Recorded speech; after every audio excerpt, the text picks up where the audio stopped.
Господо, моето име е Димитар Атанасовски и добре дојдовте во Машки свет. Денеска повторно даваме мали совети за сите големи мажи. За таа цел, пред да почнеме со денешната тема, би сакал да ве замолам да стиснете subscribe на нашиот канал, да стиснете лайк на ова видео доколку ви се допаѓа и нормално да го споделите истото на социјалните мрежи за да им помогнеме на сите мажи побрзо и полесно да се едуцираат. За денес имаме подготвено навистина интересна тема, а таа е 5 грешки што мажите ги прават кога купуваат ново одело.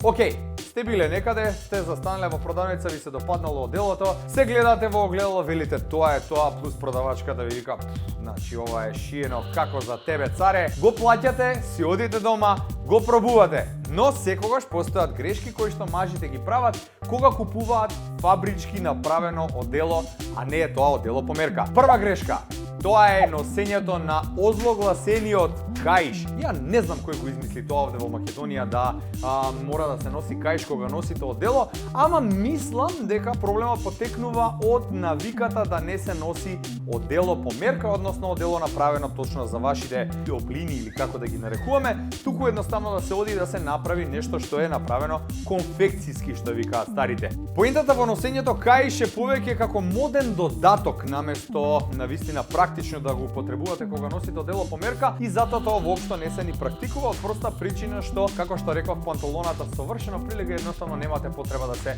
стегате или да се опашувате, како што повеќе сакаат да кажат.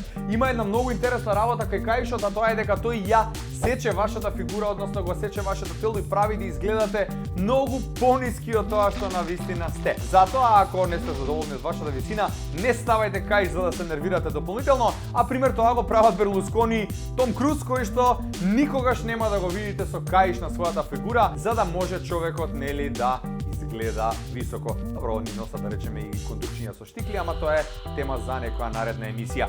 Втората тема која што дефинитивно многу е важна кај 5 грешки кои што мажите најчесто ги прават при купување на одело е некоригирањето на ракавите. Значи ова е ужас кој што често го гледаме, што кај политичари, што по свадби, што на најразлични манифестации каде што луѓето носат сакоа, и има една многу важна работа. Ракавот на самото одело мора да прилега совршено на вашата рака. Не може тој да е подолг од кошулата која што ја носите, а од друга страна пак и не може да биде толку краток за да излегува толку многу кошулата и да се гледа од ракавот. Најдобрата и најидеалната димензија која што треба да се практикува е 1,5 до 2 сантиметри кој што треба да излегува кошулата и на тој начин знаете дека совршено прилега самото сако, односно самото одело на вашата фигура.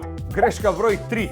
Секогаш знаеме, што би рекле народно, да се накинџуриме. Нема потреба од претерани аксесуари и дополнителни работи, додатоци или не знам што, за да изгледаме пософистицирано. Колку помалку, толку подобро. Треба да внимаваме секогаш кога облекуваме вртоврска, лептир машна, китенки, манжетни, пинче или било што. Од една едноставна причина, што сите тие работи што ги даваме прават да се одвлече вниманието од моќноста на оделото кое што го носиме. Затоа велиме, колку помалку, толку подобро. И еден едноставен трик е гратис од мене, ако имате поизразена вратоврска, носете посуптилно марамче.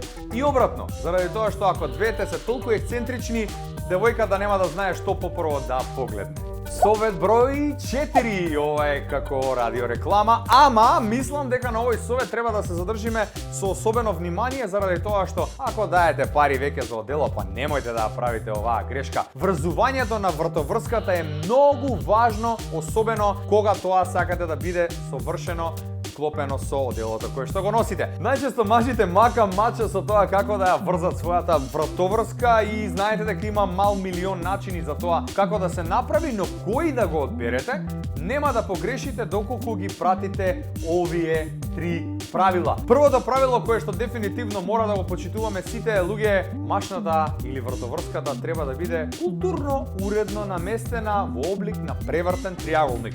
Доколку ова го почитувате, никогаш нема да имате проблем со вратоврската и секогаш што делото ќе ви доаѓа во израз. Втората работа која што е така многу важна за вратоврската е дека таа треба да биде уредно припиена до крагњата. Значи не може да имате вратоврска и таа да излегува па крагњата од една страна од тука и да изгледате отприлика вака. Третата работа која што дефинитивно мора да ја почитуваме и за ова сите мора да се договориме дека не е коректно да го правиме.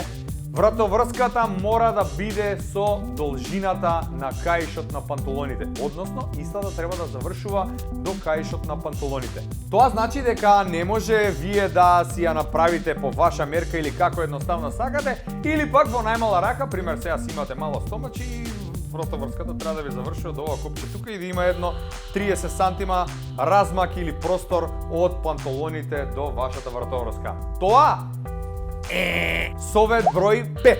Прекршување на панталоните. Ова исто така е многу важно од една едноставна причина, а тоа е дека панталоните се изгледот на вашите нозе. Нормално дека на некоја прослава или забава каде што треба вие да се појавите во дело, не може да отидете по гаќи па сите да видат колку ви се долги нозете. За таа цел треба да облечете панталони за да изгледате културно, уредно и прикладно скоцкани за таа намена. Ама ако ги носите панталоните како што поголемиот дел од луѓето кои што купуваат панталони ги носат, ќе имате лош изглед. Што значи лош изглед? Тоа значи дека не може едноставно панталоните да имаат прекршување. Затоа ние секогаш предлагаме или прекршувањето да биде минимално, посебно во долниот дел кога ги носите вашите мокасини и тоа одлично изгледа со истите, или да нема воопшто прекршување за вашата должина на нога дојде до израз. Тука некаде ги завршуваме сите грешки и се надевам дека со ова видео ви помогнавме на сите оние кои што имавте дилеми за како подобро да се облекувате и што не треба да правите од грешки за да изгледате подобро. Се надевам дека ви се допадна ова наше денешно видео, се надевам дека помогнавме со нашите мали совети.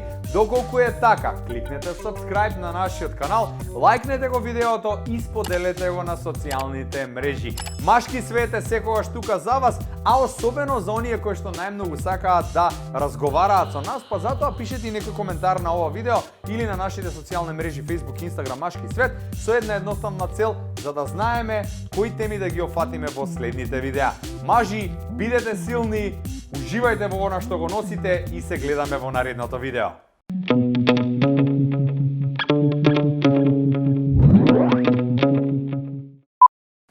Може? Може. Ајде. Кажи, акција. Акција. Дали си озбилен бе, дечко бе? Ништо, ај уште еднаш. Значи, две работи од кои што не можеш да избегаш у животот. Жената и сенката.